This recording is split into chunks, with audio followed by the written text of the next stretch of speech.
primary contacts that are not able to attend the MSA meetings. Help me out on that. We talked a little bit about that, the gentleman from St. Helen. Just how the primary contacts don't get a chance to intermix with the grant sponsors at any important functions that are held during, for example, the advisory committee meetings. They don't get a chance to give any input on an individual locality basis or intermix with their grant sponsors. So Communication thing. So it's a connectivity with membership and those who represent the members at SAC? Is it a communication / representation issue? It's a communication thing between a grant sponsor and the primary contact that they have. They're field contacts. With the DNR. Gotcha, okay. They're I was DNR members. Okay, so you're going field contact. Gotcha. Okay.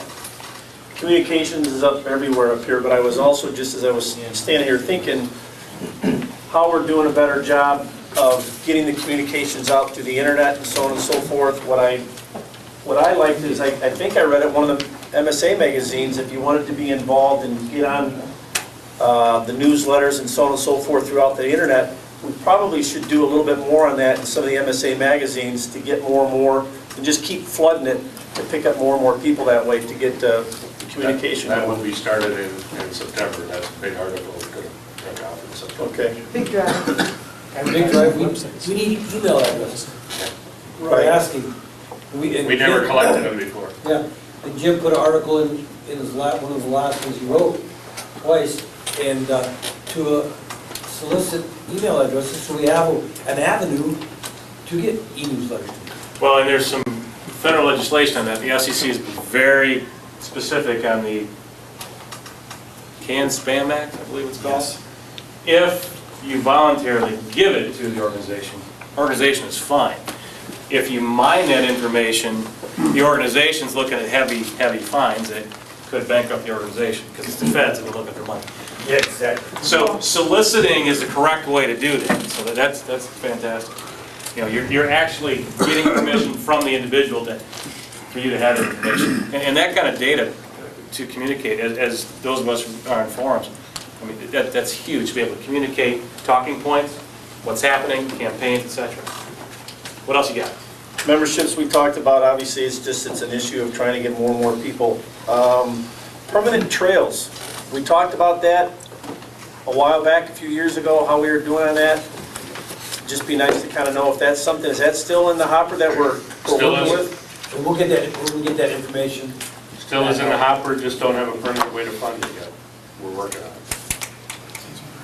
Grooming quality and grooming times. You guys all know the best time to groom is in the evening. I think a lot of the people that don't understand the grooming process, they like to see this, the groomers out there at 2 o'clock in the afternoon, so it looks like you're doing a good job, and 2 minutes later somebody goes buzzing down the trail, and it's just wasted time, wasted money. The groomer education.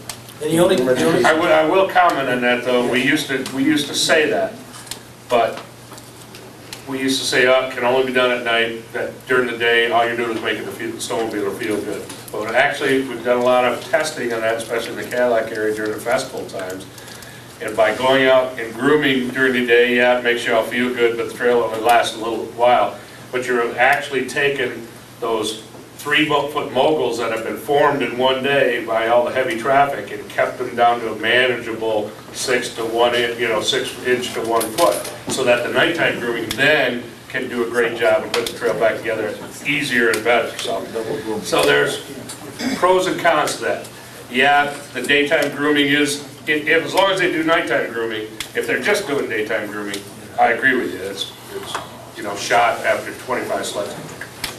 I know Bill's going to get mad at me for mentioning this because I've mentioned it years past, out-of-state trail permits. It got brought up in our meeting. I know it's a sensitive subject. I think you should bring it up every time because I love talking about it. Okay. We want to talk more about it? Yeah, we do, and I can address that a little later date. Okay. All right, what else you got? Was mentioned family package trail permits. Family package trail permits, let's capture that. Just to, if you have 4 people in the family, 4 snowmobiles, is there some sort of a discount type deal, kind of like on the MSA membership that you have free here.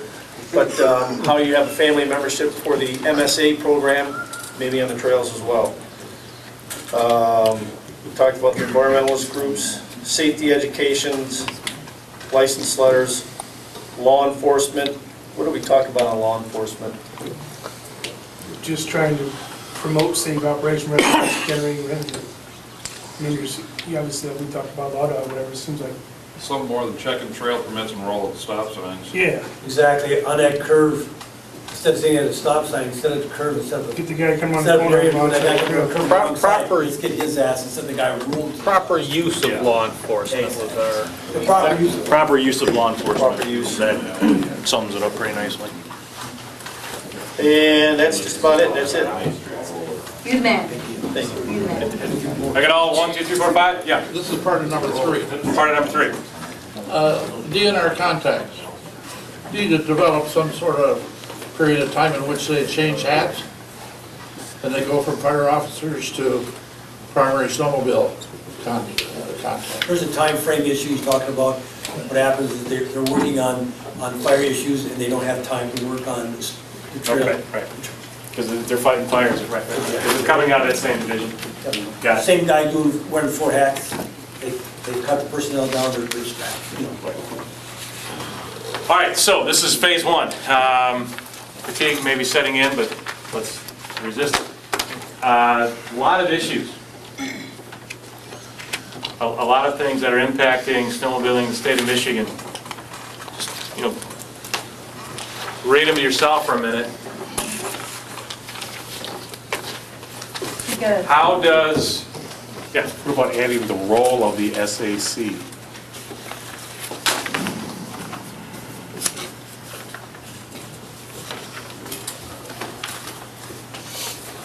I want you to just take a look at these issues. And this is something that this relatively small group has come up with. I know there's more, because in Mackinac City, we had more time, we had more issues developed. But I want you to think about all of these issues and realize with me that running a statewide organization is complex. The MSA is not and should not be, in my opinion, I'll preface it that way, a single issue organization. For if it was, it wouldn't be in business. These are just some of the issues, probably the most important issues that they're facing, but these guys can probably tell you even more what they're dealing with in the trenches every day, and most of them are volunteers. That information kind of came up on a board somewhere recently. Somebody asked a question. Yeah, and a lot of people came back, I didn't know that. Yeah, the board of directors of the MSA are volunteers. And that's with most nonprofit organizations. I just want to add to that, because this is my second meeting. I was in a meeting probably 5-6 years ago, and I really turned myself around as far as what I thought about the MSA people, because where we think downstate about snow 3 months out of the year, Don Reed's living with it for about 6 months out of a year. He probably just finished shoveling probably 2 weeks ago. But these guys they go to MSA meetings across the UP in the northern Michigan parts all year long. Where we think about wintertime for 3 months, they're doing it all year long. And I know there's a few other guys like you, Paul, because of your business and stuff like that. But as a whole, most people forget about it. And they're up north and wherever they're at, the different organizations, trying to find out what we can do to do stuff like this, which is nice that we're getting more and more people